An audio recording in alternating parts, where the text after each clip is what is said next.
Aujourd'hui, nous allons surtout parler clavier et nous parlerons aussi de Passkey, ces fameuses méthodes qui vous permettent de vous connecter à vos sites préférés sans pour autant devoir vous rappeler de vos mots de passe et de vos identifiants.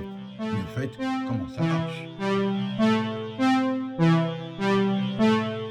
Bonjour et bienvenue dans ce podcast Tech chez vous.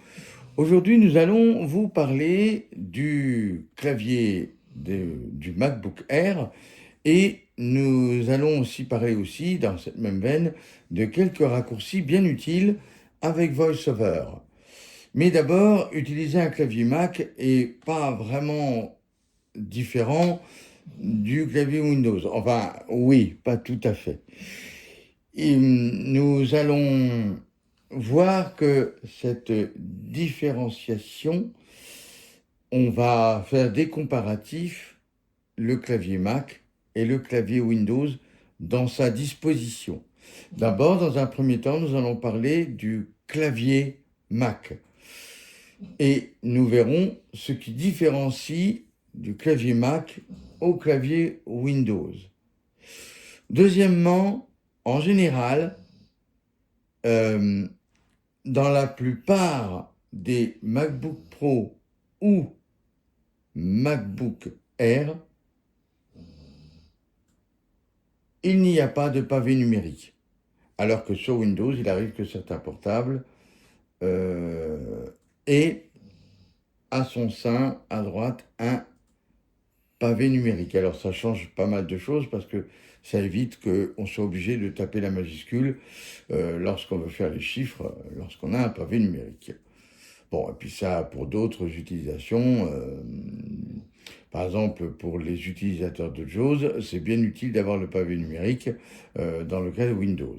Mais revenons au Mac. Le Mac en soi a une disposition qui est scindée en 3 parties.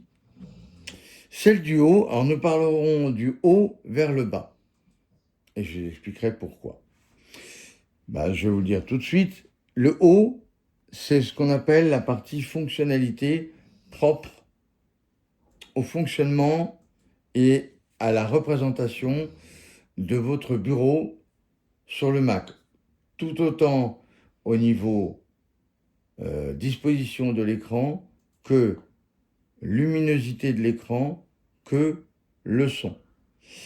Alors, ils sont en général, du haut, nous avons tout en haut à gauche, on a la touche ESC, c'est la première touche que l'on sent en haut à gauche, suivie de 12 petits boutons qui font l'équivalent, nous verrons après, de touches de fonction pour Windows ou pour d'autres logiciels Mac, mais surtout, c'est un héritage parce qu'à un moment donné, on pouvait soit virtualiser, on peut toujours, soit on peut mettre en son sein dans le Mac Windows et alors les touches de fonction deviennent utiles et il faudra utiliser une touche que nous verrons plus tard et ou simplement les touches de fonctionnalité. En général, elles sont divisées en 3 sections, ces boutons.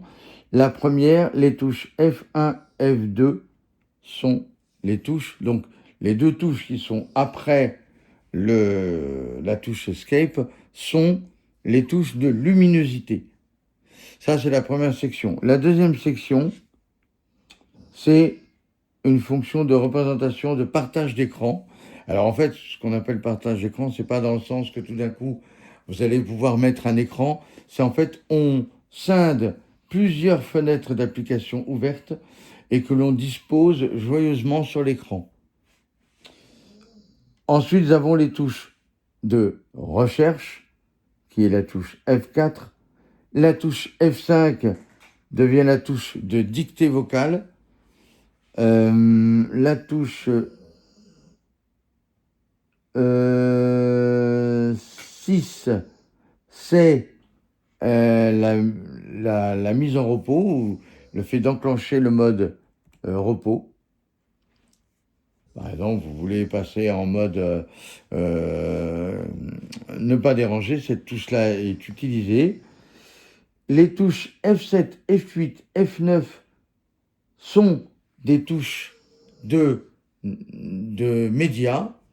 Alors dans l'ordre, F7 c'est retour, F8 lecture pause, F9 avance.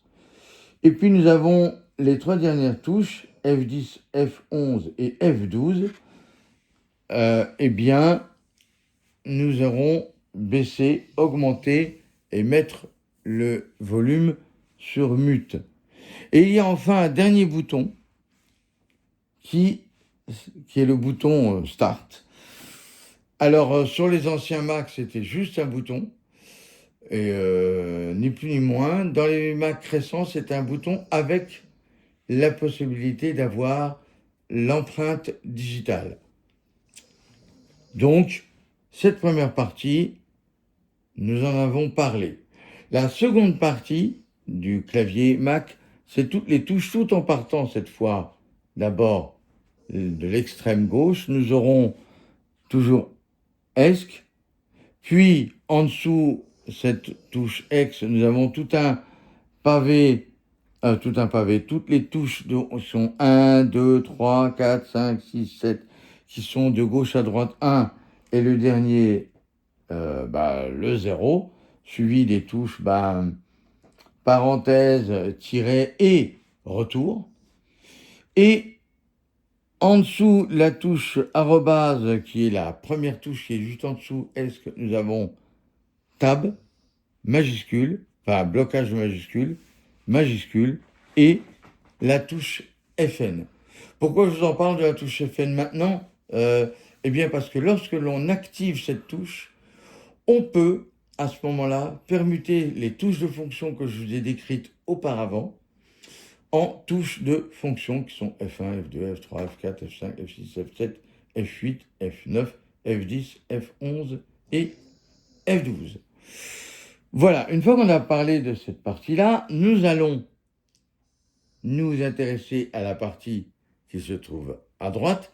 Donc en dessous, le bouton Start qui est le plus à droite, nous avons Retour, Entrée, Majuscule, et on a juste en dessous la majuscule, tout en descendant, nous avons trois boutons qui sont en sorte de T à l'envers, qui sont les touches directionnelles. À droite, le plus à droite de votre Mac, ce sera la touche vers la droite. Au milieu, bas.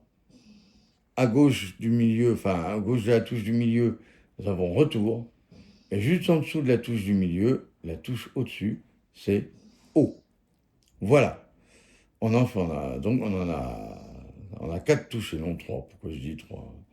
On a 4 touches. Ça, on a fait donc la partie extrême gauche, la partie extrême droite. Maintenant, nous allons parler de la partie qui va être le plus souvent, IJT. Si on part de la gauche, on a la touche FN, tout en bas à gauche. Puis nous allons avoir 3 touches essentielles à savoir, qui sont contrôle, option, commande. Ces 3 touches sont quasi complètes, puisqu'elles permettent d'activer la plupart des fonctions de votre Mac. Mais comme Apple pense quand même aux gens qui sont qui sont droitiers ou gauchers, nous avons la barre d'espace, et après la barre d'espace, nous avons quoi ? On retrouve les touches commande et option. Alors, et après le pavé directionnel. Alors, commande et option sont très importantes parce que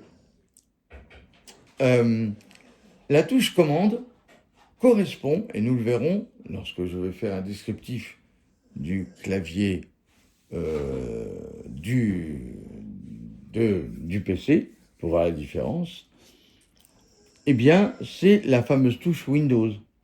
Seulement chez Apple, on ne fait pas apparaître un menu, on fait on fait l'équivalent du fameux touche Alt, je crois, me semble-t-il. Mais par exemple, quand on dit CTRL-C, CTRL-A, CTRL-Z, et bien d'autres choses, en fait, c'est... pardon, c'est même pas CTRL, c'est commande A, commande Z, commande P, commande F, autres.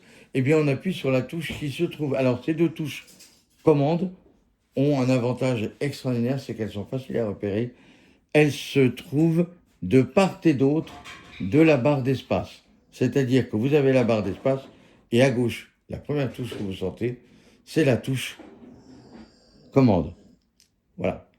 De même que juste à gauche et à droite de la touche commande, nous avons la touche option. La seule différence, c'est que il n'y a qu'un seul bouton contrôle. Fort heureusement, on ne l'utilise pas forcément tout le temps. Quoique, pour VoiceOver, on aura souvent à l'utiliser. VO, c'est contrôle option. Voilà, ça c'est le premier descriptif. Nous nous retrouvons juste après et nous parlerons du clavier Windows.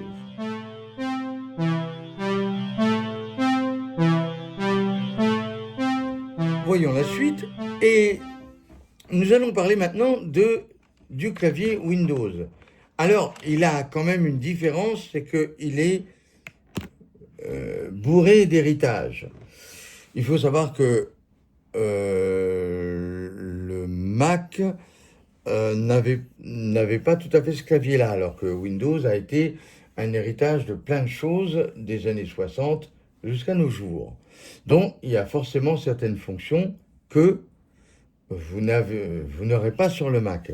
Par exemple, les touches insertion, suppression, début et fin et page haut et page bas, vous ne les aurez pas. D'ailleurs, nous allons en parler dans cette description du clavier Windows qui est comme ceci. On a toujours la partie des fonctions, la touche ESC, qui est une sorte de touche de sortie, puis nos fameuses touches de F1 à F12. Alors souvent, selon certains claviers, soit elles sont regroupées sans espacement, soit elles sont, elles sont séparées par 4 régions, 1, 2, 3, 4, espace 5, 6, 7, 8, espace 9, 10, 11, 12. Ça arrive sur des claviers larges, mais sur un portable, par exemple, ça, vous aurez 1, 2, 3, 4, 5, 6, 7, 8, 9, 10, 11, 12 collés. Mais les fonctions, par contre, il n'y a plus les fameuses fonctions, enfin, il n'y a plus. Il y a, sur certains portables, il y a des fonctions comme luminosité, des choses comme ça. Elles diffèrent selon les marques. Mais c'est pas...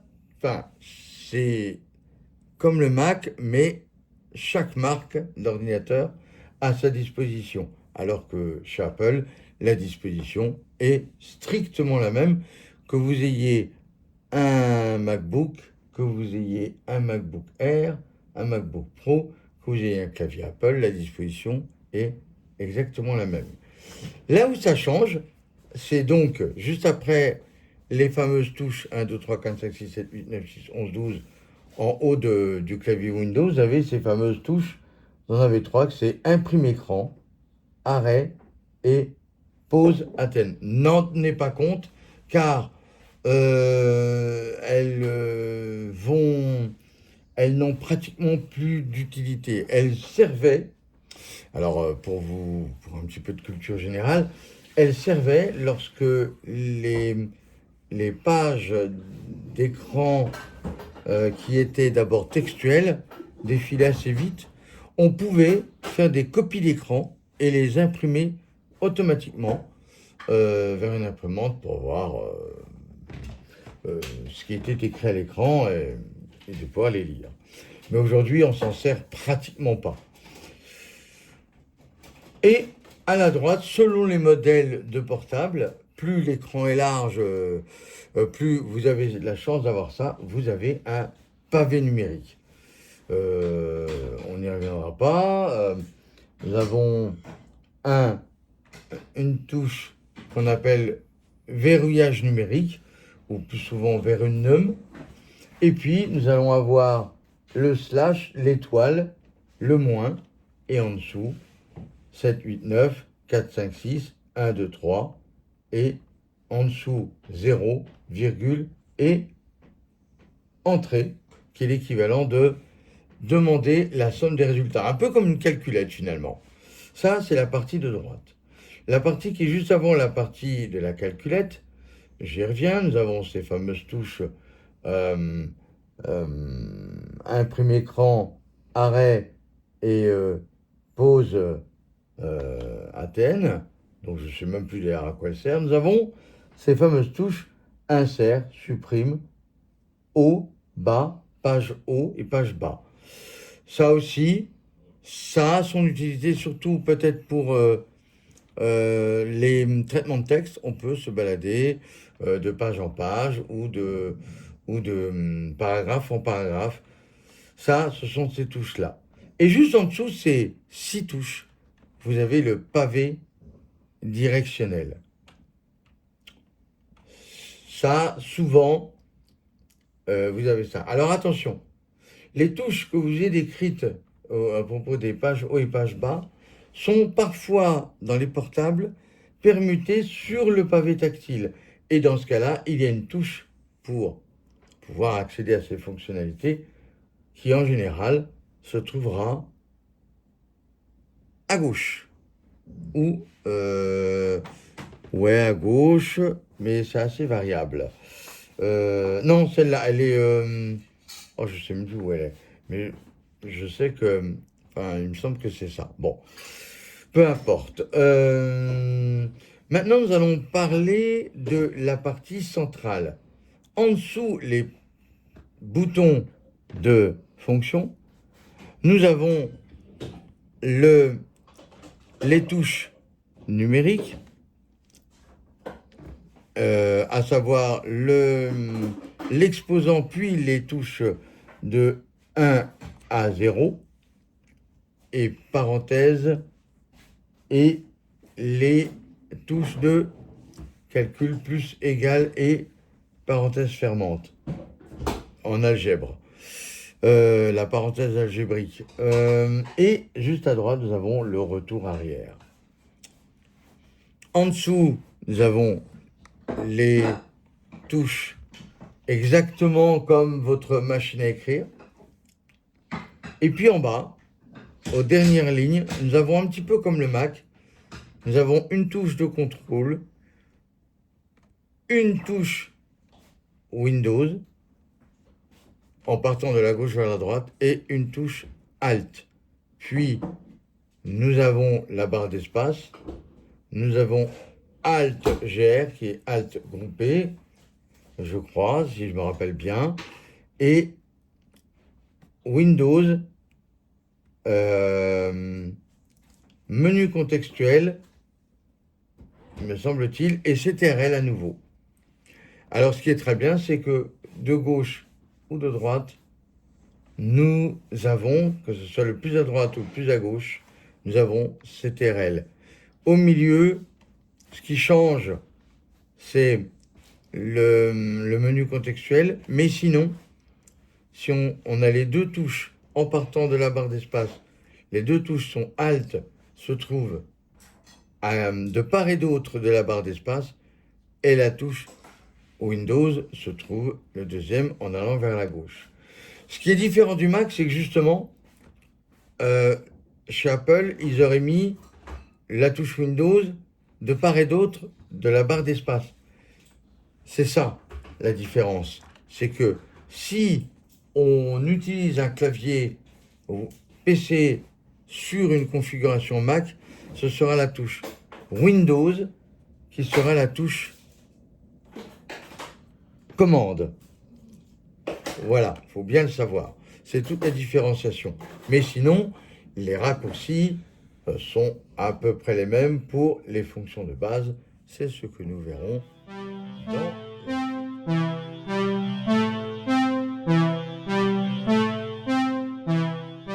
Pour terminer ce Tech et vous, je vais vous parler d'une technologie, ou plutôt, oui, d'une technologie, disons-le franchement les choses, vous avez dû sûrement entendre parler de ce terme, passkey ou clé d'accès.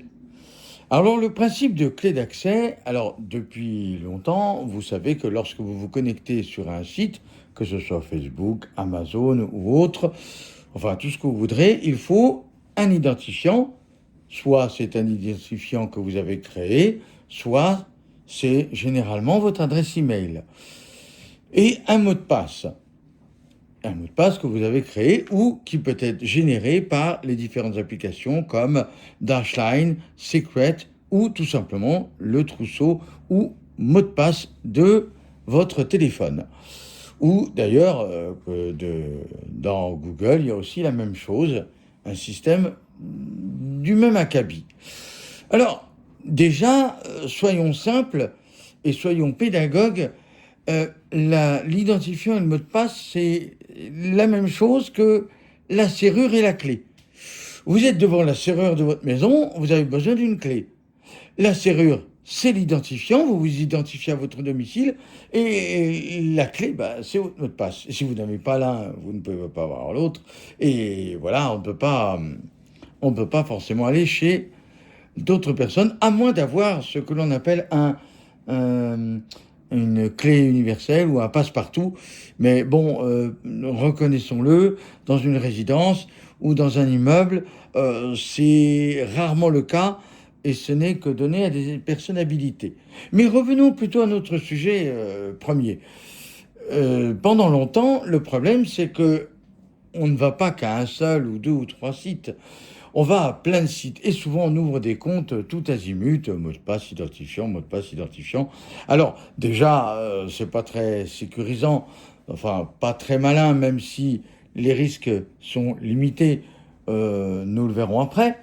Il vaut mieux avoir des mots de passe différents pour chaque site, mais même là, ça veut dire que vous êtes enclin à noter de côté, au cas où le trousseau a été corrompu, ce qui n'est pas souvent le cas, mais bon, possible. Eh bien, il a fallu trouver une méthodologie qui permette de vous simplifier la tâche, c'est-à-dire de ne plus avoir à saisir de mot de passe ni d'identifiant, mais de vous authentifier.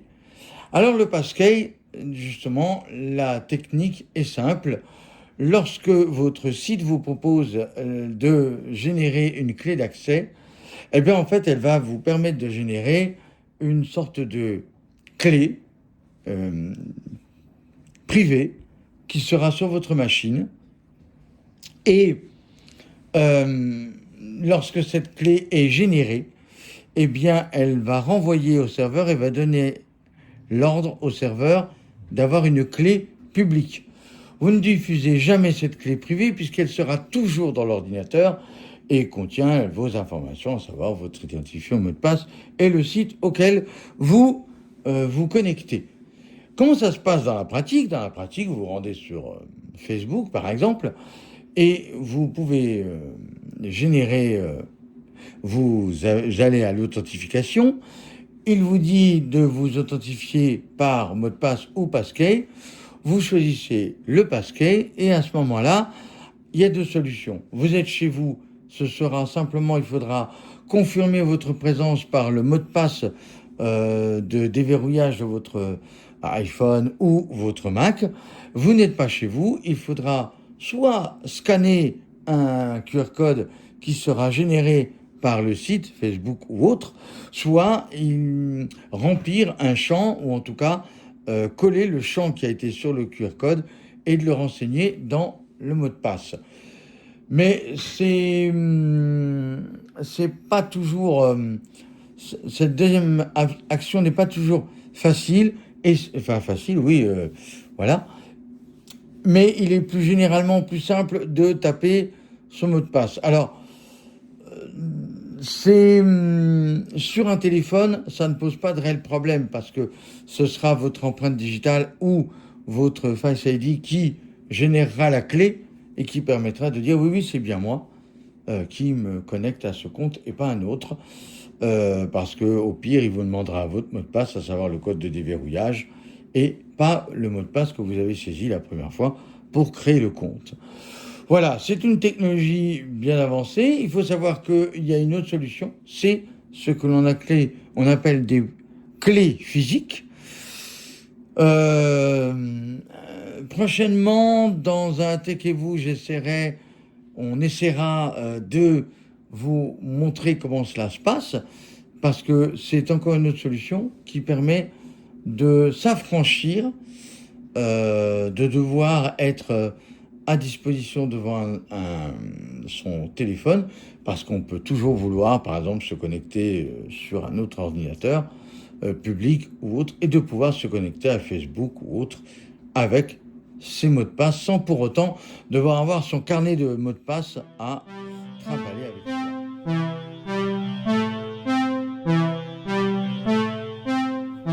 Voilà, c'est fini pour aujourd'hui. Techez-vous. Nous espérons que vous avez apprécié ce podcast et nous vous disons à très bientôt.